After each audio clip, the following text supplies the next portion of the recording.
È buono, Andrea? Buonissima. Bollito? Sembra duro invece è tenerissimo. Come?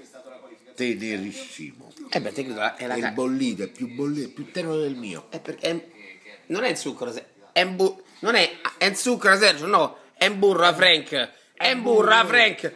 Perché? È la carne del canaro. Te credo che è un burro. Vai Canaro! Cioè, secondo te sto male con 10 anni di carne non pagata?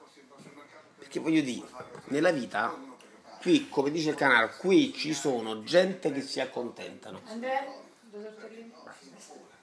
Amore, che vuoi fare il fenomeno? Vuoi essere protagonista? Vuoi interrompere?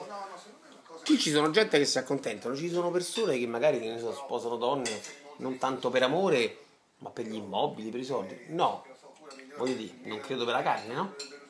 Beh, O meglio, per la carne. E che carne? E che ciccia?